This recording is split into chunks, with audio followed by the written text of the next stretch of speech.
तो इस प्रोटीन की बात हो रही है, तो यहाँ पे हम अमीनो एसिड्स के बारे में आज बात करने वाले हैं। प्रोटीन्स की वीडियो जो मैं पहले बना चुका हूँ, आज हम अमीनो एसिड्स के बारे में बात करेंगे।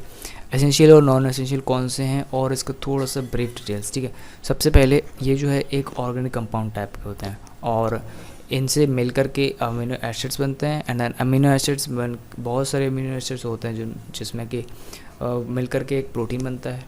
ठीक, तो सारा कुछ कनेक्टेड है एक तरह से। तो चलिए सबसे पहले अमीनो एसिड्स, जैसे कि आप देख सकते हैं यहाँ पे प्रोटीन को अगर बनाने में कुछ चीज़ें यूज़ होती है तो वह है अमीनो एसिड्स। और अमीनो एसिड्स जो है एक तरह का कॉन्सनट्रेट, जब बहुत सारे अमीनो एसिड जब इकट्ठे हो जाते हैं तो वहाँ पे हम एक कह सकते हैं प्रोटीन रिच फूड। किसी भी फूड में अगर बहुत सारे जो है अमीनो एसिड्स है तो उसमें ज़्यादातर जो है फूड में जो अच्छे जो है न्यूट्रिएंट मात्रा में आपको प्रोटीन मिल सकता है। यहाँ पे कुछ ऐसे चीज़ें हैं जैसे कि देखिए मीट, फिश हो गया, सोयाबीन्स हो गया। इसके बाद और भी चीज़ें हैं सुपर फूड्स में, अपने वेजिटेरियंस में भी आ जाते हैं। तो कुछ हैं जिनमें अच्छे से जो मात्रा में अमीनो एसिड्स होते हैं या फिर कहो प्रोटीन्स। अमीनो एसिड देखिए दो टाइप के होते हैं। सबसे पहले मैं आपको दिखाता हूँ, नीचे देखिए कुछ चीज़ें दी हुई हैं। सो एसेंशियल अमीनो एसिड्स क्या है, पहले हम वो देखते हैं। देखिए एसेंशियल अमीनो एसिड्स वैसे तो नाइट्रोजन, कार्बन, हाइड्रोजन, ऑक्सीजन इसमें दिए गए हैं कॉमनली। इसके बाद भी और होते हैं और वैसे टोटल आपकी बॉडी को जो चाहिए होता है वो है 20 अमीनो एसिड्स अलग अलग। और इसमें से जो 9 अमीनो एसिड्स होते हैं अभी तक जो भी पता लगे हैं, ठीक है, वो 9 अमीनो एसिड्स होते हैं जो कि अभी अपनी बॉडी खुद से रिलीज़ करती है। और इसके बाद जो जितने भी 11 अमीनो एसिड्स हैं वो नॉन एसेंशियल में आते हैं, बिकॉज़ उनको आपको वो भी ज़रूरी होते हैं एक तरह से, लेकिन वो आपकी बॉडी नहीं बनाती और इसके लिए आपको बाहर से ज़रूरत होती है, या फिर बनाती है तो बहुत ही ज़्यादा कम मात्रा में कि आपको बाहर से लेना ही पड़ेगा। तो ये एक चीज़ है। इसके बाद यहाँ पे जो अमीनो एसिड्स हैं जैसे कि conditionally amino several and non essential amino acids आज क्लासिफाइड कंडीशनली एसेंशियल। तो जितने ही, जैसे मैंने बताया, बहुत सारे अमीनो एसिड्स होते हैं जो कि एसेंशियल होते हैं लेकिन आपकी बॉडी उतना बना नहीं पाती या फिर बिल्कुल नहीं बनाती, तो वो आपको बाहर से लेने पड़ेंगे। सो यहाँ पे बहुत सारे जो है अगर जो अमीनो एसिड्स हैं प्रॉपर लेते हैं तो बहुत सारे जो है फंक्शन होते हैं बॉडी के, उनमें काम आते हैं।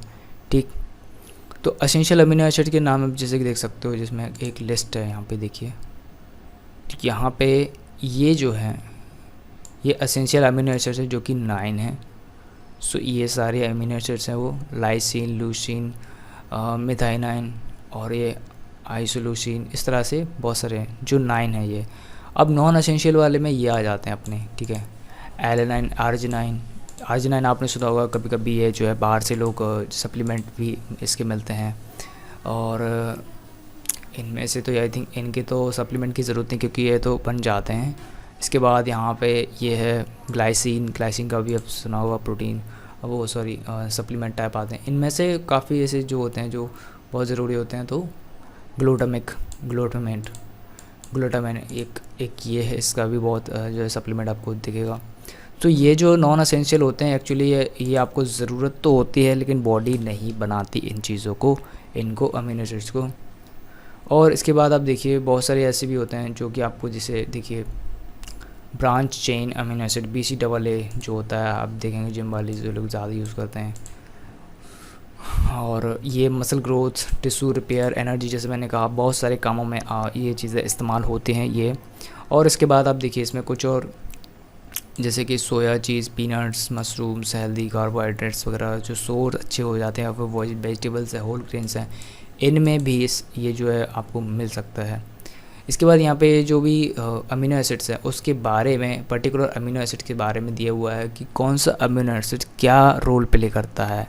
ठीक है, जैसे कि हिस्टाइडिन को नाम का एक प्रोटीन है, या फिर लूसीन है, ल्यूसीन, BCAA, इस तरह का। तो ये वाला जो है देखिए ये इम्यूनिटी में ज़्यादा रोल प्ले करता है, यानी कि इम्यूनिटी में इसका काम ज़्यादा होता है।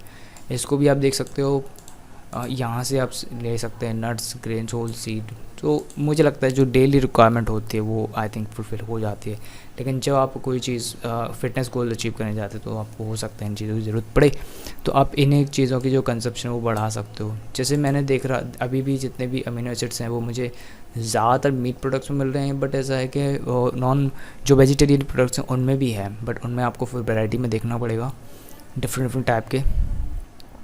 सो ये जो कंप्लीट प्रोटीन वाली चीज़ है ना, देखिए food contain all 9 essential amino acids are refer to complete proteins, ठीक है। तो जो भी जिस भी फूड में आपको ये सारे अमीनो एसिड्स मिल जाते हैं वो एक तरह से कंप्लीट प्रोटीन माना जाता है, because a complete protein provides all the essential amino acid, ठीक है। तो प्रोटीन कंप्लीट प्रोटीन क्योंकि सारे अमीनो एसिड्स आपको प्रोवाइड करवाते हैं सफिशिएंट प्रपोर्शन में, ऐसा नहीं कि मतलब कम या ज़्यादा, बिल्कुल प्रॉपर जो होना चाहिए अमाउंट ऑफ, जो कि बॉडी को सपोर्ट कर सके कोई भी फिटनेस गोल अचीव करने या, ठीक है। तो अभी यहाँ पे देखिए as might you call food listed above the non most animal sources protein, ठीक है। तो जितने भी यहाँ पे जो अमीनो एसिड्स की बात हो रही है जिसमें आपको कंप्लीट मिल जाता है वो तो अभी यहाँ पे पोल्ट्री यानी क्या जो हो गया अपना डेयरी वगैरह हो गया, देखिए इसमें डेयरी दिया हुआ है, एग्स है, फिश है, इनमें माना जा रहा है। लेकिन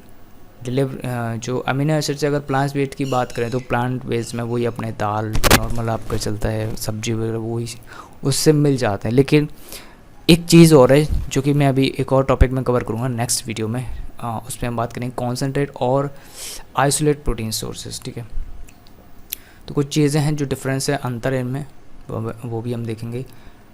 और यहाँ पे देखिए सप्लीमेंटेशन वाली चीज़ और आ जाती है, अगर एसेंशियल प्रोटीन्स अमीनो एसिड आपकी बॉडी नहीं बनाती, इनकेस कोई आपको डिसीज़ हो गया, कुछ हो गया, तो आप देखेंगे कोई ना कोई आप जो मेडिसिन मिलती है उनमें से कई हद तक ये चीज़ें ही इन्वॉल्व होती हैं कि आपको कोई सप्लीमेंट एक वाइटामिन टाइप ऑफ जो टैबलेट्स होते हैं, कुछ सिरप हो गया, तो इनमें वही सेम चीज़ें होती हैं लगभग कि कोई चीज़ की कमी ज़्यादा हो जाती है, कोई प्रॉब्लम होने पे बॉडी में, कोई इंजरी है या फिर कोई इंटरनल जो भी होता है, ठीक है। तो उससे जो डैमेज वगैरह क्रिएट होता है उस चीज़ को अगर बॉडी नहीं रिप्लेनिश कर पाती है तो फिर आपको वो जो सप्लीमेंट टाइप चीज़ है वो दी जाती हैं। और बहुत सारे हैं इसमें, हालांकि देखिए एसेंशियल नॉन एसेंशियल आप देख सकते हो इस तरह से, आप ऑनलाइन रिसर्च कर सकते हैं, डायरेक्टली पढ़ सकते हैं। मैं कह रहा हूँ कि जस्ट लाइक बेसिक एटलीस्ट पता होना चाहिए अगर आप इस चीज़ में हेल्थ फिटनेस में जाना चाह रहे हैं, या फिर थोड़ा भी आपको मतलब स्टडी करना है। जैसे मुझे अभी यहाँ पे एटलीस्ट बेसिक्स तो मेरा लगभग कंप्लीट हो गया, बट मुझे जाना है इस चीज़ में एडवांस, ठीक है, थोड़ा सा जानना है और, तो मैं इस चीज़ को पढ़ता हूँ और जिस आपके से शेयर करता हूँ। तो यहाँ पे क्या है कि एक तो वो चीज़ आप अपने में अप्लाई करते हो, प्लस वो चीज़ें लाइफ लॉन्ग आई थिंक ये काम आने वाली चीज़ें हैं, तो इसलिए पढ़ते रहिए। सो एसेंशियल और नॉन एसेंशियल आप देख ही सकते हो कैसे रहते हैं, क्या क्या उसमें अमीनो एसिड्स हैं। आप इस चीज़ को ज़्यादा नहीं सोचिए, बट ऐसा है कि जस्ट रफ थोड़ा सा आइडिया तो पता होना चाहिए। नेक्स्ट वीडियो में हम बात करेंगे कि जो कॉन्सेंट्रेट और आइसोलेट प्रोटीन है, यानी कि कौन से ऐसे सोर्स है जिसमें आपको ना एक बेस्ट प्रोटीन सोर्स मिल पाता है अकॉर्डिंग टू प्राइस, क्या बजट है। सो वो हम देखेंगे, ये वीडियो बड़े होते जाते हैं। सो गाइस मिलते हैं नेक्स्ट वीडियो में, थैंक्स फॉर वॉचिंग।